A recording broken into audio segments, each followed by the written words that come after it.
Welcome to Immerse Beginnings reading for Week 6, Day 27. The Lord gave these instructions to Moses. Command the people of Israel to remove from the camp anyone who has a skin disease or a discharge, or who has become ceremonially unclean by touching a dead person. This command applies to men and women alike. Remove them so they will not defile the camp in which I live among them. So the Israelites did as the Lord had commanded Moses, and removed such people from the camp. Then the Lord said to Moses, "Give the following instructions to the people of Israel. If any of the people, men or women, betray the Lord by doing wrong to another person, they are guilty. They must confess their sin and make full restitution for what they have done, adding an additional 20% and returning it to the person who was wronged. But if the person who was wronged is dead, and there are no near relatives to whom restitution can be made, the payment belongs to the Lord and must be given to the priest. Those who are guilty must also bring a ram as a sacrifice, and they will be purified and made right with the Lord. All the sacred offerings that the Israelites bring to a priest will belong to him. Each priest may keep all the sacred donations that he receives." And the Lord said to Moses, "Give the following instructions to the people of Israel. Suppose a man's wife goes astray, and she is unfaithful to her husband and has sex with another man, but neither her husband nor anyone else knows about it. She has defiled herself, even though there was no witness and she was not caught in the act. If her husband becomes jealous and is suspicious of his wife and needs to know whether or not she has defiled herself, the husband must bring his wife to the priest. He must also bring an offering of 2 quarts of barley flour to be presented on her behalf. Do not mix it with olive oil or frankincense, for it is a jealousy offering, an offering to prove whether or not she is guilty. The priest will then present her to stand trial before the Lord. He must take some holy water in a clay jar and pour into it dust he has taken from the tabernacle floor. When the priest has presented the woman before the Lord, he must unbind her hair and place in her hands the offering of proof, the jealousy offering, to determine whether her husband's suspicions are justified. The priest will stand before her, holding the jar of bitter water that brings a curse to those who are guilty. The priest will then put the woman under oath and say to her, "If no other man has had sex with you, and you have not gone astray and defiled yourself while under your husband's authority, may you be immune from the effects of this bitter water that brings on the curse. But if you have gone astray by being unfaithful to your husband, and have defiled yourself by having sex with another man," at this point the priest must put the woman under oath by saying, "May the people know that the Lord's curse is upon you when he makes you infertile, causing your womb to shrivel and your abdomen to swell. Now may this water that brings the curse enter your body and cause your abdomen to swell and your womb to shrivel." And the woman will be required to say, "Yes, let it be so." And the priest will write these curses on a piece of leather and wash them off into the bitter water. He will make the woman drink the bitter water that brings on the curse. When the water enters her body, it will cause bitter suffering if she is guilty. The priest will take the jealousy offering from the woman's hand, lift it up before the Lord, and carry it to the altar. He will take a handful of the flour as a token portion and burn it on the altar, and he will require the woman to drink the water. If she has defiled herself by being unfaithful to her husband, the water that brings on the curse will cause bitter suffering. Her abdomen will swell, and her womb will shrink, and her name will become a curse among her people. But if she has not defiled herself and is pure, then she will be unharmed, and will still be able to have children.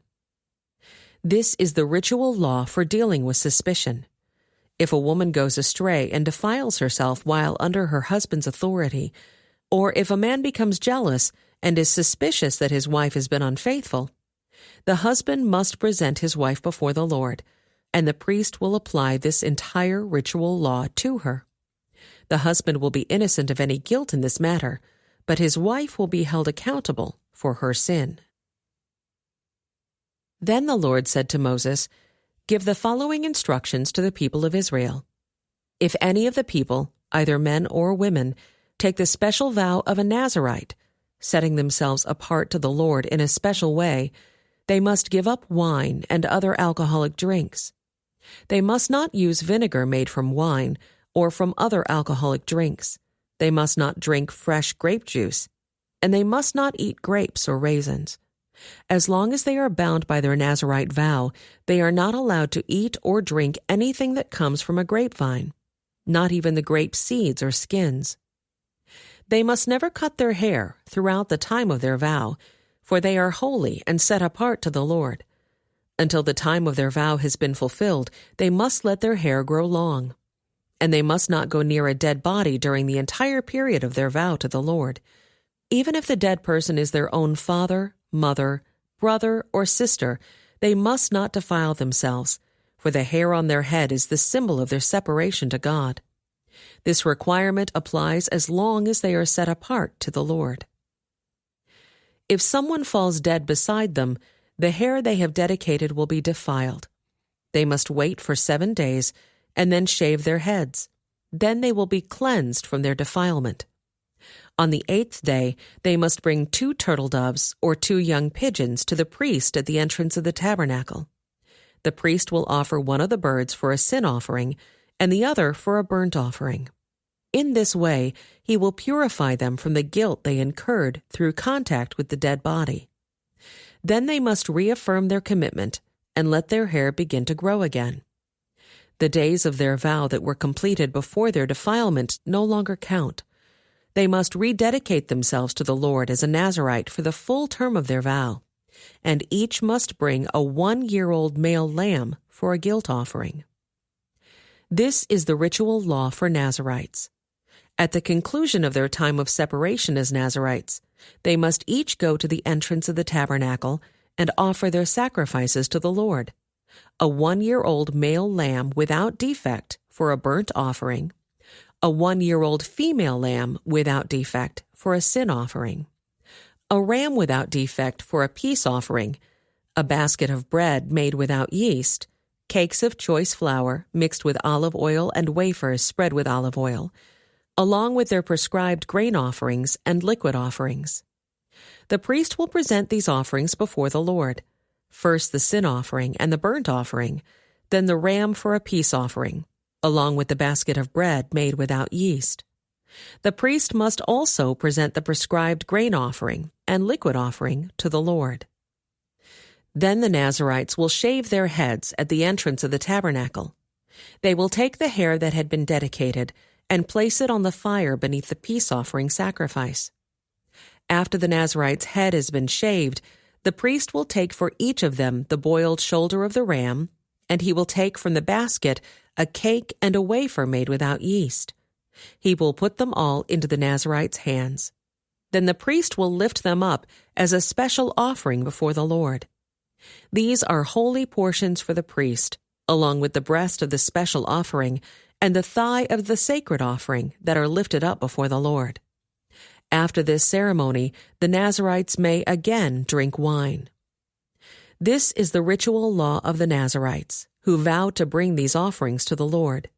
They may also bring additional offerings if they can afford it, and they must be careful to do whatever they vowed when they set themselves apart as Nazirites. Then the Lord said to Moses, "Tell Aaron and his sons to bless the people of Israel with this special blessing.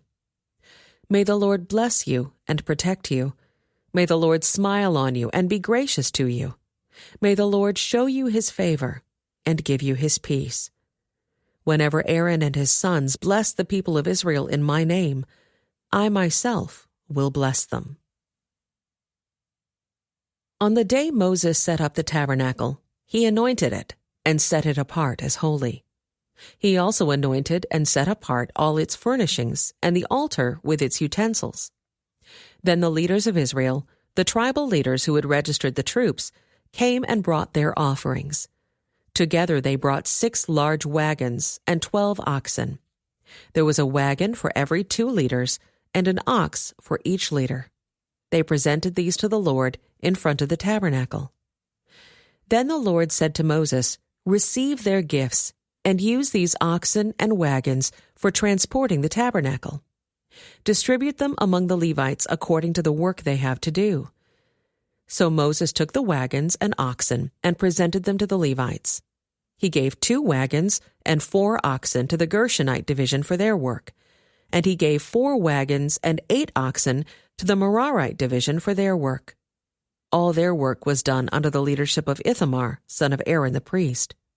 But he gave none of the wagons or oxen to the Kohathite division, since they were required to carry the sacred objects of the tabernacle on their shoulders. The leaders also presented dedication gifts for the altar at the time it was anointed. They each placed their gifts before the altar.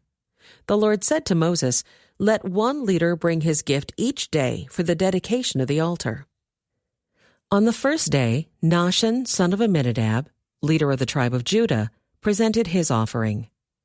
His offering consisted of a silver platter weighing 3 1/4 pounds and a silver basin weighing 1 3/4 pounds, as measured by the weight of the sanctuary shekel. These were both filled with grain offerings of choice flour moistened with olive oil. He also brought a gold container weighing 4 ounces, which was filled with incense. He brought a young bull, a ram, and a 1-year-old male lamb for a burnt offering, and a male goat for a sin offering. For a peace offering, he brought 2 bulls, 5 rams, 5 male goats, and 5 1-year-old male lambs. This was the offering brought by Nahshon, son of Amminadab. On the second day, Nathanael, son of Zuar, leader of the tribe of Issachar, presented his offering. His offering consisted of a silver platter weighing 3 1/4 pounds and a silver basin weighing 1 3/4 pounds, as measured by the weight of the sanctuary shekel. These were both filled with grain offerings of choice flour moistened with olive oil. He also brought a gold container weighing 4 ounces, which was filled with incense. He brought a young bull, a ram, and a 1-year-old male lamb for a burnt offering, and a male goat for a sin offering. For a peace offering, he brought 2 bulls, 5 rams, 5 male goats, and 5 1-year-old male lambs. This was the offering brought by Nathanael, son of Zuar. On the third day, Eliab, son of Helon, leader of the tribe of Zebulun, presented his offering. His offering consisted of a silver platter weighing 3 1/4 pounds and a silver basin weighing 1 3/4 pounds, as measured by the weight of the sanctuary shekel. These were both filled with grain offerings of choice flour moistened with olive oil. He also brought a gold container weighing 4 ounces, which was filled with incense.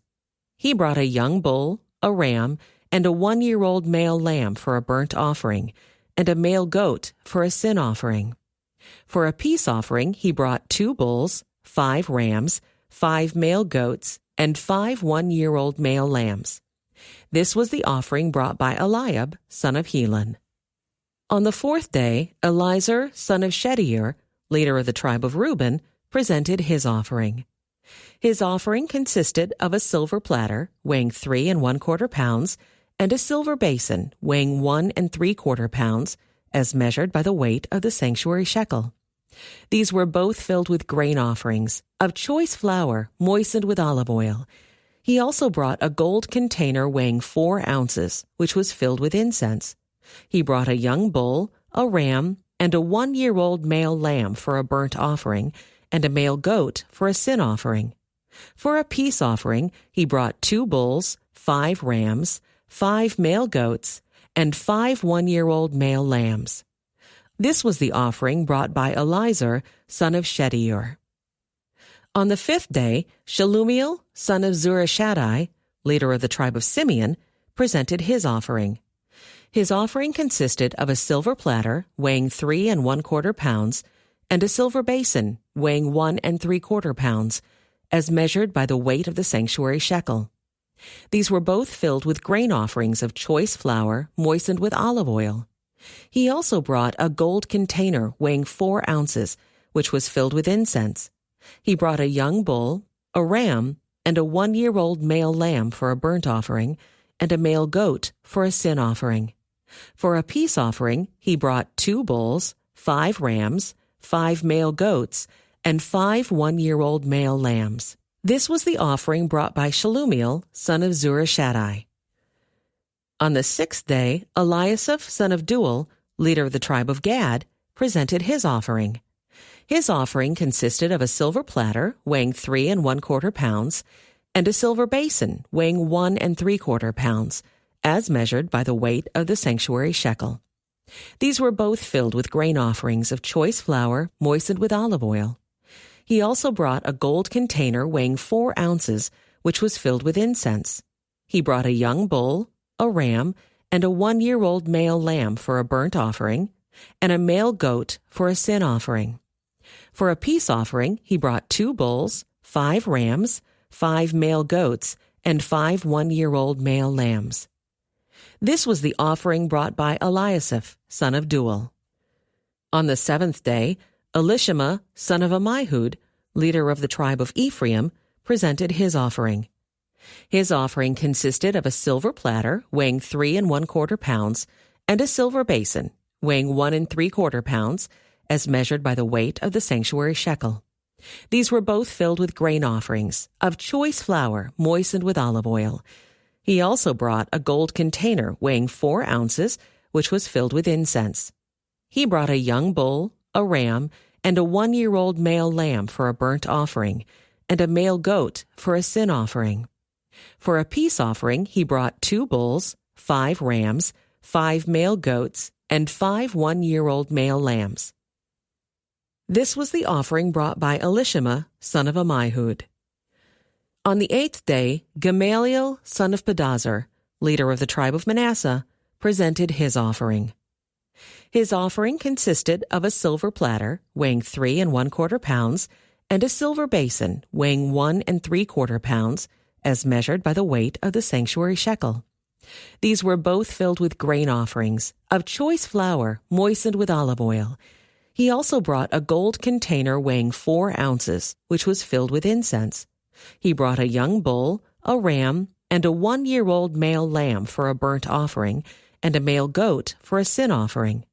For a peace offering, he brought 2 bulls, 5 rams, 5 male goats, and 5 one-year-old male lambs.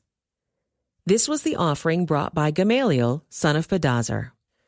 On the 9th day, Abidan, son of Gideoni, leader of the tribe of Benjamin, presented his offering. His offering consisted of a silver platter weighing 3 1/4 pounds and a silver basin weighing 1 3/4 pounds, as measured by the weight of the sanctuary shekel. These were both filled with grain offerings of choice flour moistened with olive oil. He also brought a gold container weighing 4 ounces, which was filled with incense.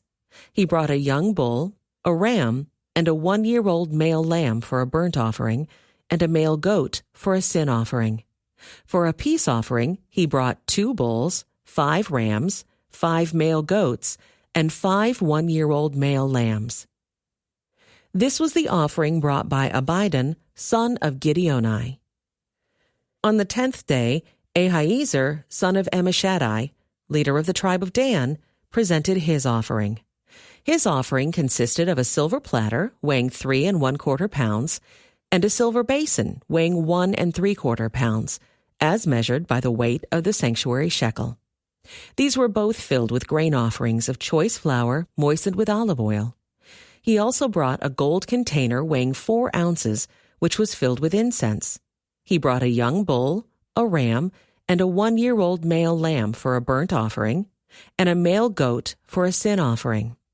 For a peace offering, he brought 2 bulls, 5 rams, 5 male goats, and 5 one-year-old male lambs.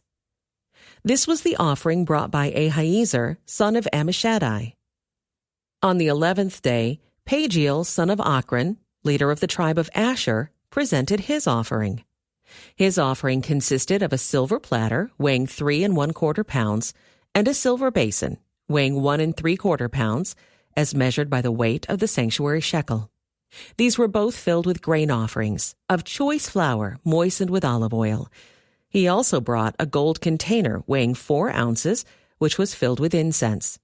He brought a young bull, a ram, and a 1-year-old male lamb for a burnt offering, and a male goat for a sin offering. For a peace offering, he brought 2 bulls, 5 rams, 5 male goats, and 5 one-year-old male lambs. This was the offering brought by Pagiel, son of Ochran. On the 12th day, Ahira, son of Enan, leader of the tribe of Naphtali, presented his offering. His offering consisted of a silver platter weighing 3 1/4 pounds and a silver basin weighing 1 3/4 pounds, as measured by the weight of the sanctuary shekel. These were both filled with grain offerings of choice flour moistened with olive oil. He also brought a gold container weighing 4 ounces, which was filled with incense. He brought a young bull, a ram, and a 1-year-old male lamb for a burnt offering, and a male goat for a sin offering. For a peace offering, he brought 2 bulls, 5 rams, 5 male goats, and 5 one-year-old male lambs. This was the offering brought by Ahira, son of Enan. So this was the dedication offering brought by the leaders of Israel at the time the altar was anointed: 12 silver platters, 12 silver basins, and 12 gold incense containers. Each silver platter weighed 3 1/4 pounds, and each silver basin weighed 1 3/4 pounds. The total weight of the silver was 60 pounds, as measured by the weight of the sanctuary shekel. Each of the 12 gold containers that was filled with incense weighed 4 ounces, as measured by the weight of the sanctuary shekel. The total weight of the gold was 3 pounds. 12 young bulls, 12 rams, and 12 one-year-old male lambs were donated for the burnt offerings, along with their prescribed grain offerings. 12 male goats were brought for the sin offerings. 24 bulls, 60 rams, 60 male goats, and 60 one-year-old male lambs were donated for the peace offerings. This was the dedication offering for the altar after it was anointed. Whenever Moses went into the tabernacle to speak with the Lord, he heard the voice speaking to him from between the 2 cherubim above the ark's cover, the place of atonement that rests on the Ark of the Covenant. The Lord spoke to him from there. The Lord said to Moses, "Give Aaron the following instructions. When you set up the 7 lamps in the lampstand, place them so their light shines forward in front of the lampstand." So Aaron did this. He set up the 7 lamps so they reflected their light forward, just as the Lord had commanded Moses. The entire lampstand, from its base to its decorative blossoms, was made of beaten gold.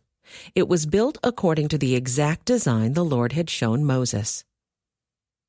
Then the Lord said to Moses, "Now set the Levites apart from the rest of the people of Israel, and make them ceremonially clean. Do this by sprinkling them with the water of purification, and have them shave their entire body and wash their clothing. Then they will be ceremonially clean. Have them bring a young bull and a grain offering of choice flour moistened with olive oil, along with a second young bull for a sin offering. Then assemble the whole community of Israel, and present the Levites at the entrance of the tabernacle. When you present the Levites before the Lord, the people of Israel must lay their hands on them.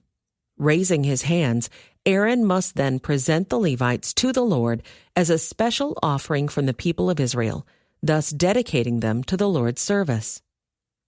Next, the Levites will lay their hands on the heads of the young bulls. Present one as a sin offering and the other as a burnt offering to the Lord, to purify the Levites and make them right with the Lord. Then have the Levites stand in front of Aaron and his sons, and raise your hands and present them as a special offering to the Lord. In this way, you will set the Levites apart from the rest of the people of Israel, and the Levites will belong to me.